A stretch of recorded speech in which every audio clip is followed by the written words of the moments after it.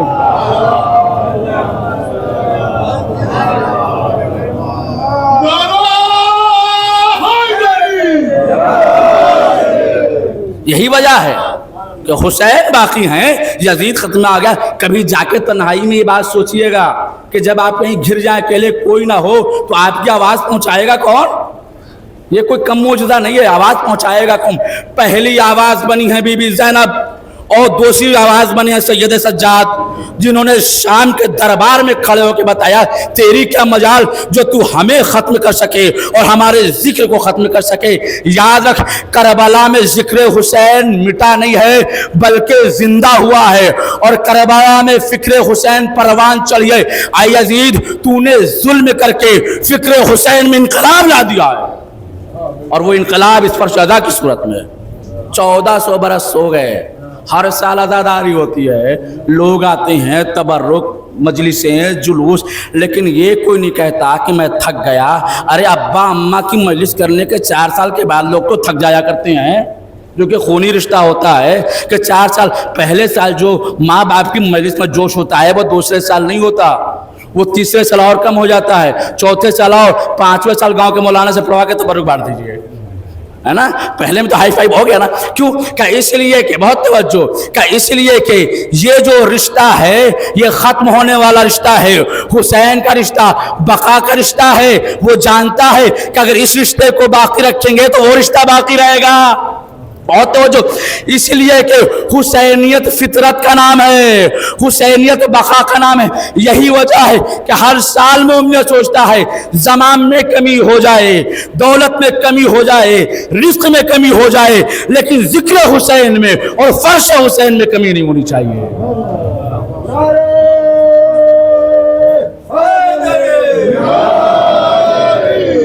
اس لیے تو سوچتا ہے کہ کہیں سے کوئی کمی واقع نہ ہو. یہ کیوں بڑھ رہے ہیں؟ لوگ آ رہے ہیں, غریب بھی اپنے اعتبار سے تبرک لے کے کھڑا ہے, بانٹ, اسے پتا ہے کہ میں حسین کے نام پر دے رہا ہوں تو حسین اس کا پلٹ کے دیں گے. اور میں عزیز و جیتا جاتا معجزہ بتانا جا رہا ہوں کہ جو لوگ بھی قرضہ لے کر کسی طریقے سے بھی تبرک بانٹتے ہیں, کبھی آپ ان کے منہ سے یہ نہیں سنیے گا کہ نام حسین پر میں نے بانٹا تھا, میں محتاج ہو گیا, میرا ادا نہ ہوا. پتا نہیں حسین کس کا کہاں سے ادا کر دیتے ہیں. پوری دنیا میں آپ دیکھ لیں, کہیں ایک آدمی میں نہیں کہا میں نے اتنا تبرک بانٹ دیا, میرے اس میں کمی آ گئی, میں نے قرض لے کے بانٹا. میں نے دیکھا ہے جن کے گھر محرم سے پہلے چولہے نہیں جلتے وہ بھی فخر سے تبرک بانٹتے ہوئے نظر آتے ہیں. اور یہ پتہ نہیں انتظام کہاں سے ہو جاتا ہے. وہ خود کہتے ہیں, مشاہدہ بتا رہا ہوں کہ پتہ نہیں مولانا 4 دن پہلے تبرک کا انتظام نہیں تھا, اچانک سے ہوا بھی, بڑھ گیا بھی, سمجھ میں نہیں آتا. ہم نے کہا فکر حسین اسی کا نام ہے, کام بھی ہو جاتا ہے, سمجھ میں بھی نہیں آتا. حسین اسی طریقے سے مدد کرتے ہیں, بڑی بڑی مشکلوں کو آسان کر کے اور بڑی بڑی مصیبتوں سے نکال کے بتا دیتے ہیں. حسین لوگوں کو مصیبت سے بچانے کے لیے آئے ہیں, مصیبت سے نکالنے کے لیے آئے ہیں. صلوات بر محمد وعلی.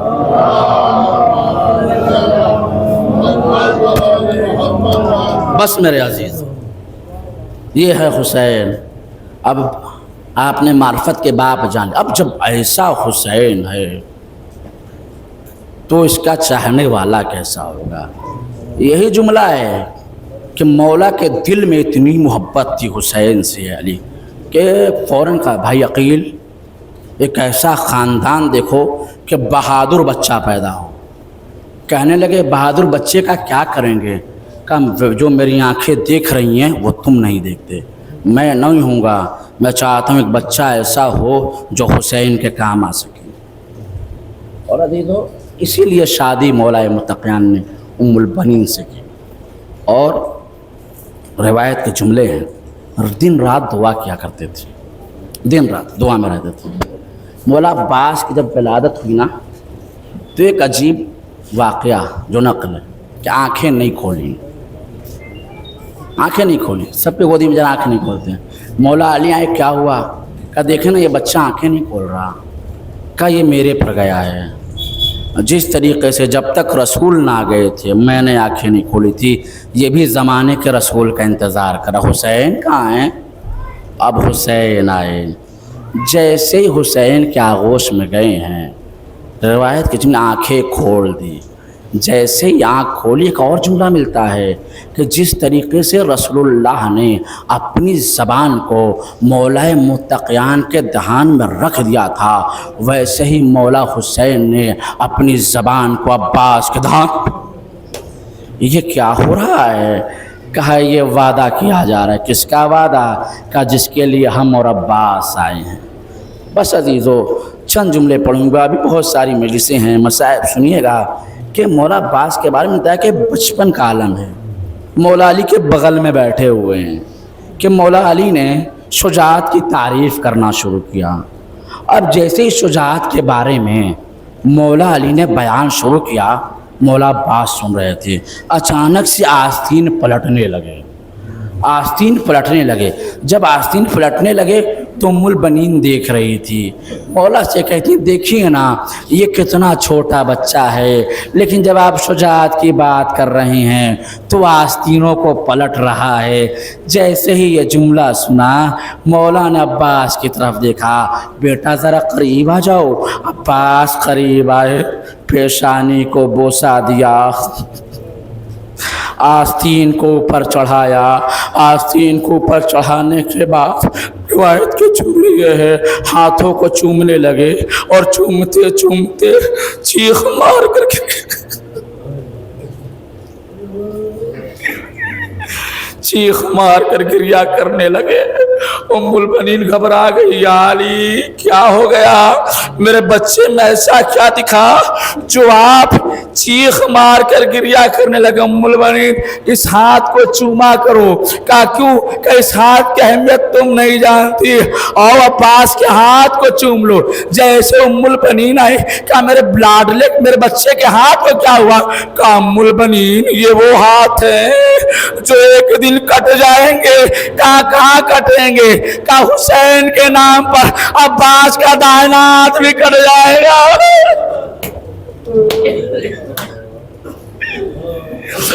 بایاں ہاتھ بھی کٹ جائے گا. ام البنین نے جیسے یہ جملہ سنا, اے عزیزو روایت کا جملہ ہے, اب روز ام البنین عباس کے ہاتھوں کو چوما کرتی تھی. اے میرے لال اس ہاتھ کو تجھے شہزادی کے بچے پر فدا کرنا. اے میرے لال اس دن کا مجھے انتظار ہے جس دن تیرا ہاتھ حسین کے اوپر فدا ہو جائے گا. الا لعنت اللہ علی القوم الظالمین سیعلم الذین ظلموا یا منقلب. بارہلا تجھے واسطہ محمد والے محمد کا ہماری اس مختصر سے عبادت کو قبول فرما. بارہلا محمد والے محمد کے صدقے میں ہمارے تمام گناہوں کو معاف فرما. اے میرا اللہ ہمیں نیک اعمال کرنے کی توفیق عنایت فرما. بارہلا اس فرش ادا کا واسطہ کہ ہمارے دلوں میں معرفت حسین کو بھر دے.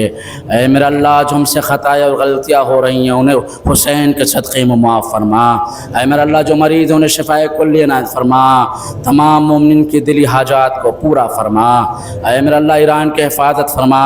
مراجع کرام کا سایہ ہمارے سروں پر باقی رکھنے دے. اے میرا اللہ ظالم حکومتوں کو نیست و نابود فرما.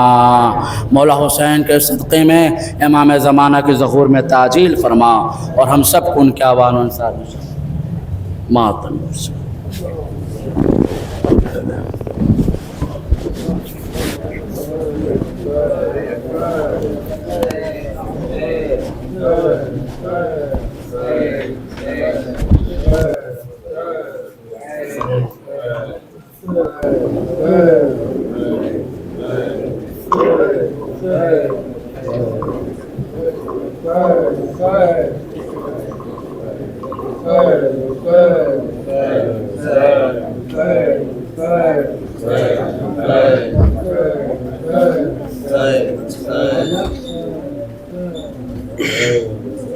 حسین روکے زینب نے کہا ہائے عباس میرا روکے زینب نے کہا ہائے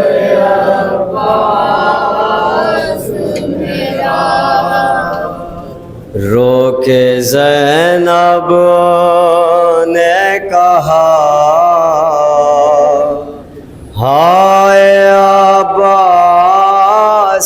میرا روکے زینب نے کہا ہائے عباس میرا چھن گئی میری ردا ہائے عباس میرا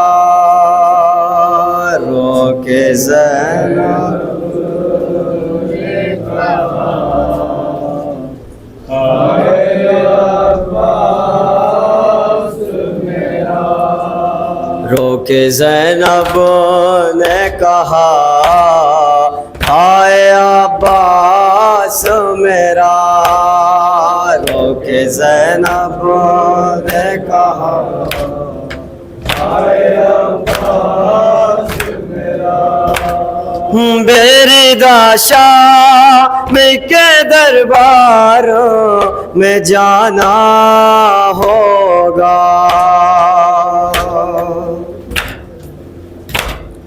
اس معظم کی شانوں میں بندھانا ہوگا کس مصیبت میں محمد کا گھرانہ ہوگا آسماں سر پہ گرا ہائے عباس میرا روکے زینب نے کہا ہائے عباس میرا روکے زینب نے کہا ہائے عباس میرا میں نے عباس کا ٹکڑے ہوئے لاشا دیکھا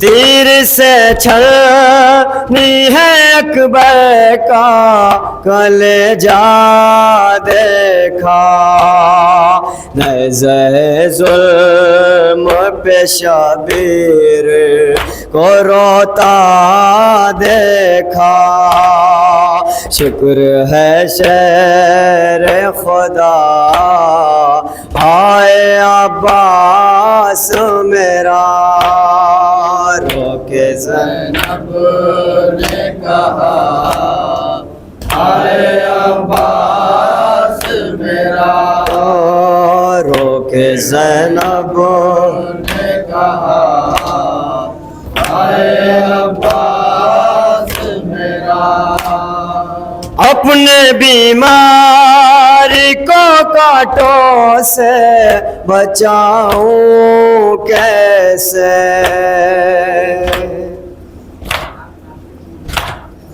تو کو زنجیر میں جکڑا ہے سنبھالوں کیسے بے کفن لاش شبیر ہٹاؤں کیسے ہائے سجاد میرا ہائے عباس میرا روکے زینب نے کہا ہائے عباس میرا رو کے زینب نے کہا آئے عباس میرا دل چھینے گئے بچینے تماچے کھائے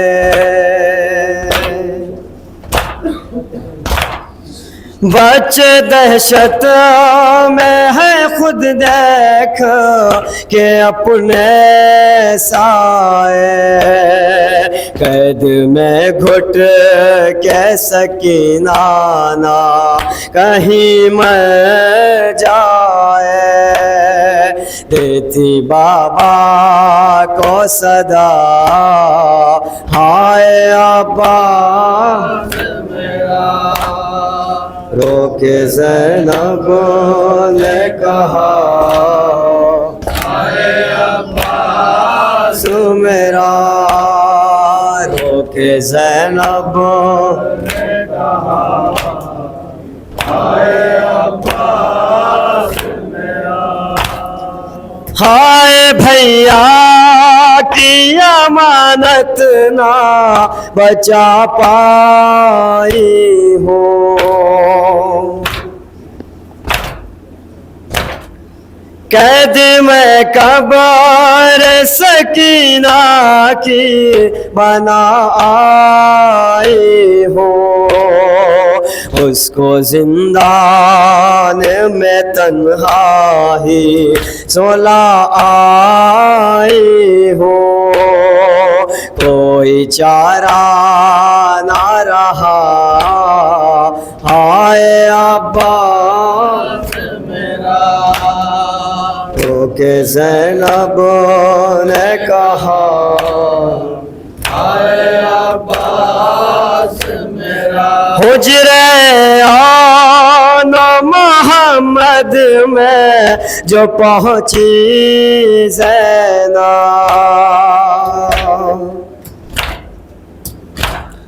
لال پہ اپنے بہت پھوٹ کے روئی زینب اے جلال اب نہ کبھی چین سے سوئی زینب ہائے بھیا میرا